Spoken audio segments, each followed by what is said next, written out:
My name's Derek Mull. I'm here with Greg Dixon. I'm the student pastor at the Capitol Church in Raleigh, North Carolina. And this is Greg. I'm the student pastor at the Stedman Pentecostal Holiness Church in Stedman, North Carolina. And we are here live at Gatlinburg, Tennessee for Youth Leaders University. And today what we want to talk to you about is integrating small groups into your ministry. And probably the best way to start this conversation, Greg, is to kind of talk about where we started and what we were dealing with that led us to this place, and then we can share with our youth pastors how it can help them. Absolutely. But I know for me personally, about 4 or 5 years ago, I was at a place where I was really struggling with where our kids were spiritually. I was struggling with how effective we were being in the ministry, and I would graduate kids every May, just like yourself, and was not always confident that they had everything they needed to go to the next level. And I was also burdened over the fact that they were graduating high school and so many of them were not coming back to church. And I was really questioning, are we being as effective as we possibly can be? And it was through that soul-searching process that I began to rethink how we do ministry.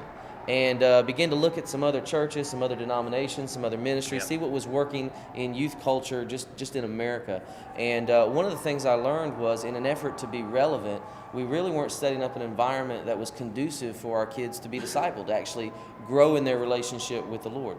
Through all of that soul searching, all that research, all that prayer, realized that maybe there was a better way. And that's where small groups really came into the picture. And we realized, we've got Sunday school, but when you have that classroom style of format with somebody lecturing the kids, maybe giving them 3 points, a poem, an illustration, there's only so much that they retain and that they can actually have an opportunity to apply to their lives. But I don't know about you, maybe you're like me, I learn a lot better when I have a chance to dialogue, disagree, argue, maybe go in a little bit deeper with the things that we're talking about. Well, I know with small groups and with us, man, it allowed us to move things from just a decision to application. It wasn't about teaching them no longer about how to live, but it was allowing them to learn along with their peers and maybe an adult leader who could help facilitate those discussions and facilitate some of those questions, because what students are beginning to realize is that they're not the only ones with those questions. Everybody's struggling with basically the same questions about how to live out their faith. And small groups is helping us to tackle those issues. That's it.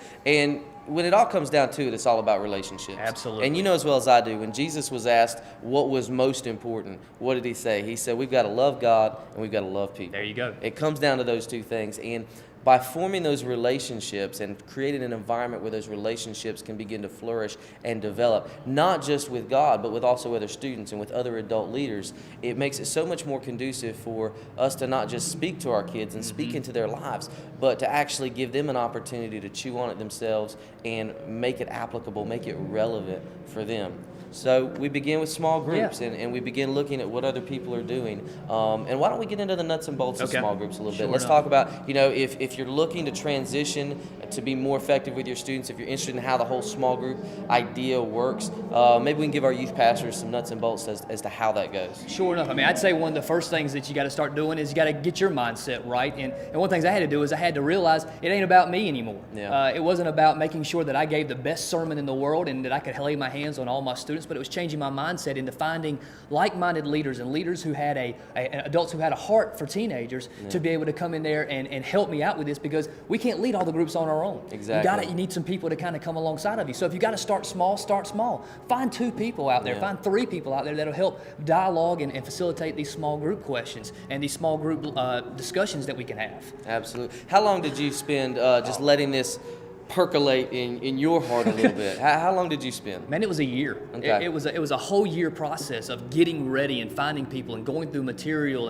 and a whole lot of prayer. Absolutely. How about with you? With me, it was about the same thing. Spent about 8 months to a year getting myself ready, but through that process, closer to the end of that time, I actually began to have those conversations with my leadership, with my volunteers. And as I had those conversations, I began to throw out the idea of, what are we doing? Are we teaching with the end in mind? What do we want our kids to become? And starting from that question, we were able to work our way backwards to where I really wanted us to go, and that was into the discussion for small groups. And my first focus was, after I understood the concept, after I understood where I wanted us to go and what we needed to do, was to get my leadership on board and to make sure that they could sink their teeth into it and buy into the vision. So we began to do that, and through that process, we still took even more time. You know, we were very diligent, very cautious in those things.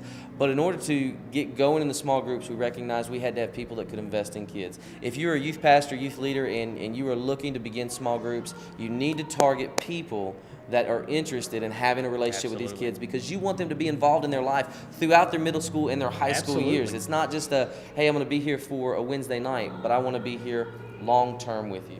It's about relationships. You got to have people that'll connect with those students in that, because it doesn't just happen on Wednesday nights or Sunday nights or whenever your small groups will meet. They've got to be involved in their lives, and that's what you're looking for. You're looking for people that will take the time to invest and be involved, and for all intents and purposes, becoming a youth pastor to them. I mean, their small group leader inevitably becomes the person that they look to, their spiritual confidant, and somebody that they can turn to and trust. Absolutely. And, you know, as we're winding things up here today, we're giving our youth pastors and leaders an introduction to what small groups can be about. There's so much more that we can talk about, and maybe we'll have an opportunity to spend some more time and have some other discussions to give to them later. But want to encourage you, do your homework, do your diligence, pray and seek God concerning what you need to do. We want to make sure that we throw some resources out to you as youth pastors, good places to start looking. Greg, what's the first book you picked up? First book I picked up was 7 Checkpoints by Stuart Hall. I mean, if you're looking to further your youth ministry and go a little bit deeper, 7 Checkpoints with Stuart Hall and Andy Stanley, that's a great place to start. Would also recommend Creating Community by Andy Stanley,